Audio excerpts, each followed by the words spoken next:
Bom dia pessoal, tudo bom?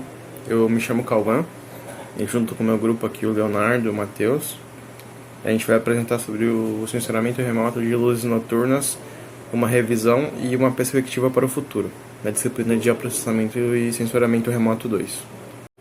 Bom, aqui só deixando o artigo mesmo, para caso alguém queira ver. Aqui está o QR Code dele, quiser ler um pouquinho mais a fundo. Esse foi o artigo que a gente baseou o trabalho.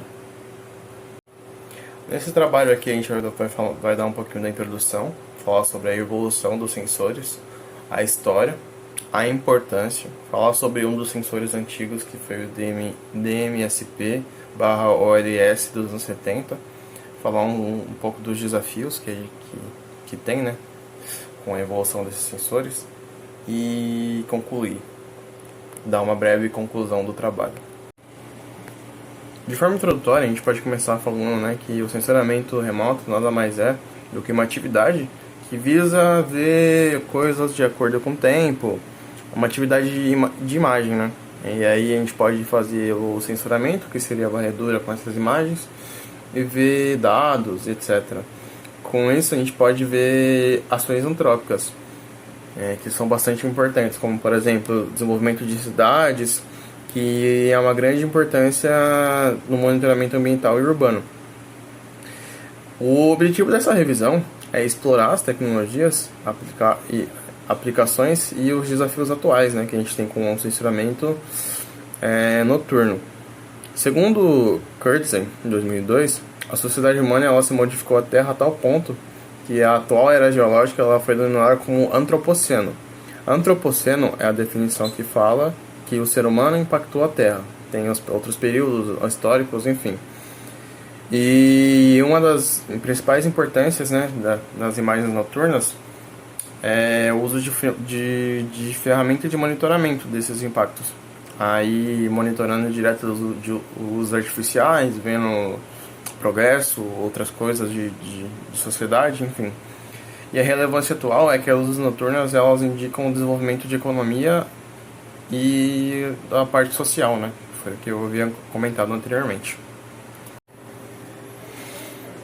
As primeiras observações noturnas, elas realizadas por satélites desatornados, eles foram realizados na década de 1960, né? Onde foi a criação do primeiro sensor. E ao longo desse desenvolvimento, teve vários desenvolvimentos de sensores, né, durante os anos. Aí aumentando as suas resoluções, espacial, espectral, radiométrica e atemporal. E com isso a gente é possível ver o crescimento no uso da luz artificial, com o avanço de eletrificação e tecnologias de iluminação, né? Aí a gente pode monitorar isso e utilizar de uma forma benéfica pra gente, fazendo estudos e etc. Antigamente, quando não tinha essas luzes elétricas, não tinha a questão da poluição, né? Poluição luminosa. E hoje, em cidades grandes, em cidades pequenas que seja, que tem a questão da luz, não é possível, infelizmente, observar, por exemplo, as estrelas. E aí tem uma interferência pequena que não deixa esse fenômeno ser ocorrido. A gente tem o desenvolvimento desses sensores. O primeiro sensor desenvolvido, né, segundo esse artigo, foi o sensor DMSP-OLS, que ele foi um satélite lançado na década de 60, né, que tinha como objetivo monitorar o clima. Só que daí ele também era utilizado para outras coisas, como reconhecimento militar e do programa Corona. E esse sensor ele apresenta imagens, né, que mostrava as luzes noturnas e mostrava esses desenvolvimentos sociais e econômicos. Ele é um sensor imageador de baixa luminosidade de segunda geração, que ele foi conhecido como Operational Luminescence System, que é o OLS. Ele foi um dos primeiros sensores lançados, né, para ter esse tipo de conhecimento. E ele é utilizado em guerras não só pela sua capacidade de monitorar luzes, né, como câmera, porque ele é um sensor imagiador, mas também para monitorar calor, chamas de gás e etc. E avanços recentes, né, durante esse sensor, a gente vê que tinha várias imagens que eu vou mostrar depois. Foi o sensor VI VIR-S-DNB de 2011, que ele utilizava dados radiométricos, ou seja, sensores com tons de cinza, e tinha uma maior resolução espacial e sensibilidade. Bom dia, eu irei apresentar um pouco sobre a importância dos monitoramentos das luzes noturnas em alguns tipos de aplicações que são utilizadas. Ela é utilizada na aplicação urbana e socioeconômica do mundo, mapeamento da área urbana e estimativa de população e crescimento econômico do PIB. Ela monitora também desastres naturais e conflitos, identificando as áreas afetadas por desastres naturais causada por algum tipo de acidente natural, que eu irei apresentar um pouco à frente. Detecção de mudança provocada por meio de conflito armado, alguma guerra, alguma briga entre países ou cidades. Ela consegue utilizar esse meio de monitoramento de luz noturna para identificar essas mudanças provocadas por conflito. Ela estuda também impactos ambientais, poluição luminosa, suas consequências, por meio do ambiente e saúde humana também. Nesse slide apresentarei um pouco sobre DMSP, que foi utilizado nos anos 70. Essa imagem A foi fracionada em 4 imagens para você poder entender melhor o que está acontecendo. Em 1994 e 1995 foi a época que foi feita essa análise. Luzes brancas indicam eletricidade, sombras vermelhas mostram incêndios, sombras rosas apontam luzes de barcos de pesca de lula. Por que barco de pesca de lula? Porque os barcos de pesca de lula têm o costume de utilizar luzes para captar a lula, pelo fato que a lula é atraída pela luz. Então, eles utilizam várias luzes. Tem gente que olha para o mar e acha que é uma cidade, pelo fato de ter tanta luz num barco, e o barco é grande, barco de pesca de lula. Pontos azuis representam chamas de gás na plataforma de petróleo. Como podemos ver nessas 4 imagens, vocês identificam cada uma por uma cor. Branca indica eletricidade, vermelha mostra incêndio, sombra rosa aponta luz de barco e azuis representam chamas de gás. A diferença foi feita por análise temporal. Áreas ampliadas incluem o norte da Europa, Japão, Coreia, oeste da África e o norte do sul da América. Norte da América do Sul. Aqui está representado em 6 imagens. São figuras compostas por cores falsas de luz estáveis de DMSP, versão 4. A imagem é a Síria, mostrando a diminuição das luzes após a guerra na Síria. Um pedaço da Síria ali realmente está sem luz. Que nem eu havia falado que com o monitoramento de luz noturna dá para identificar conflitos.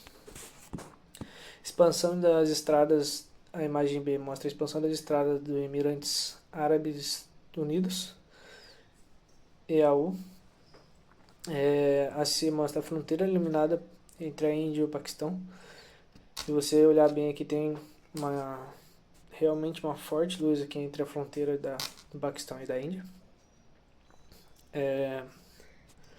A imagem D mostra a urbanização da China por completo, mostra as luzes ali da urbanização. Aí é o declínio econômico da Ucrânia e a Moldávia após o colapso da União Soviética.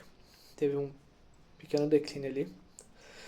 A F, que é a última, seria a mudança temporais nas queimadas de gás de poço de petróleo da Nigéria, que nem eu havia falado.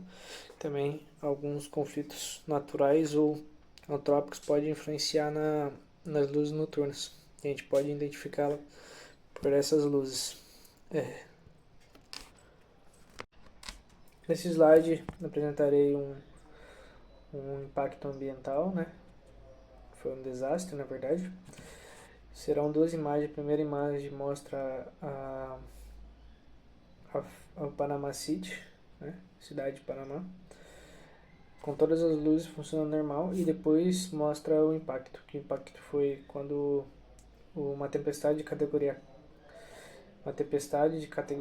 4 em dia 10 de outubro de 2018, que foi o furacão Michael, cortou energia de pelo menos 2,5 milhões de clientes no sudeste dos Estados Unidos, de acordo com o Edison Electric Institute.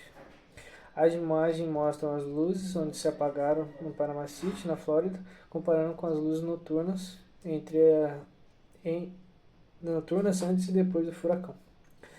Como eu tinha havido falado, que tem como identificar alguns desastres naturais, não só esse, mas dá para identificar queimadas, dá para identificar tempestades, chuva, tudo mais. Estamos passando por uma transição da iluminação das lâmpadas incandescentes para as lâmpadas de LED. Como podemos ver na imagem ao lado, a mudança do ano 2010 para o ano 2015. Nessa imagem, observamos no ano de 2015 a grande mudança para o LED. Essa região mais à esquerda, onde era totalmente lâmpadas incandescentes, foram trocadas totalmente para lâmpadas LED, devido a um motivo de maior vida útil. Ela está sendo usada atualmente. A incandescente tem uma grande diferença da LED, pois ela emite 95% de calor e apenas 5% de luz. Já o LED não emite calor, apenas luz. Essa substituição pelo LED acaba atrapalhando no sensoramento noturno. Os desafios no sensoramento noturno. Temos 3 grandes problemas, dentre eles o desafio relacionado à resolução espacial e o alcance dinâmico dos sensores noturnos. Temos os problemas de saturação em áreas muito iluminadas e áreas sem iluminação, e também a influência da atmosfera, como nuvens e aerossóis, que distorcem a observação da imagem.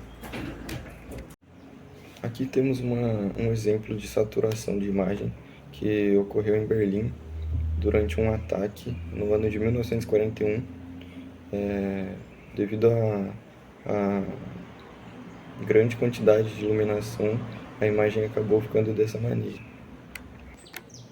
A imagem ao lado mostra basicamente o céu de Berlim.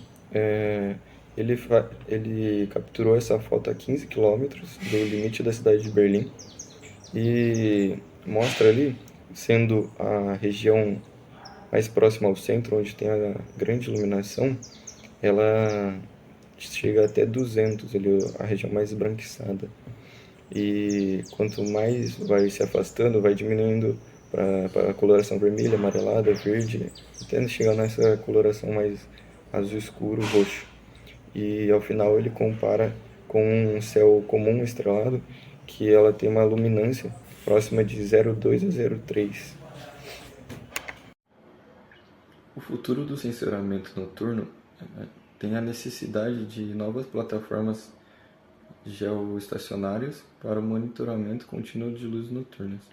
Também a evolução dos sensores para incluir novas faixas espectrais, especialmente o espectro azul, que é visto no LED. O desafio futuro tem como a calibração e sensores terrestres. Neste trabalho, concluímos que é uma ferramenta extremamente poderosa para monitorar as atividades humanas e impactos ambientais. Por exemplo, o mapeamento de crescimento urbano, a poluição luminosa e o monitoramento de padrões sociais e econômicos. Eles têm uma grande importância, então o sensoramento noturno ele é uma ferramenta importante para isso. Também temos os avanços em sensores de análise de dados que melhoram a precisão e a utilidade deles, e também o papel central na conciliação entre o desenvolvimento humano e preservação do meio ambiente.